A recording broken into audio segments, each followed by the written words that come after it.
আসসালামু আলাইকুম। তো রমজান উপলক্ষে দাগনভূঞার বাড়িতে এক ইফতারের বিরাট আয়োজন করা হয়েছে।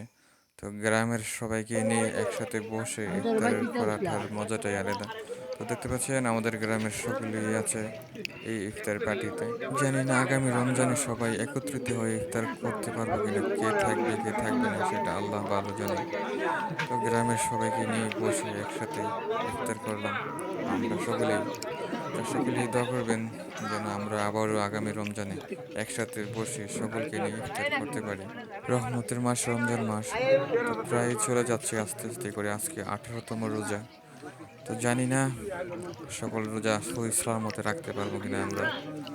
আল্লাহ কার মত কখন কোন জায়গায় রেখেছেন তিনিই ভালো জানেন। তো সকলেই দোয়া করবেন যেন আমরা প্রতি রমজানে একত্রিত হয়ে একসাথে ইফতার করতে পারি সবাইকে নিয়ে, গ্রামবাসীকে নিয়ে। আর এই ইফতারের আয়োজনটা পুরোটাই ছাদের উপরে হয়েছে। তো দেখতে পাচ্ছেন আমরা ছাদের উপরে আছি। ছাদের উপরে হওয়াতে আলো ঠিকভাবে আছে, ঠান্ডাও মোটামুটি ভালো আছে এখানে। যদিও চিল্লাফালা হয়েছে কম, চারিদিকের পরিবেশটা একদম নিস্তব্ধ। তো সব মিলিয়ে ভালোই লাগলো, আলহামদুলিল্লাহ, যতটুকু হয়েছে আলহামদুলিল্লাহ। তো সকলেই ভালো থাকবেন। আসসালামু আলাইকুম।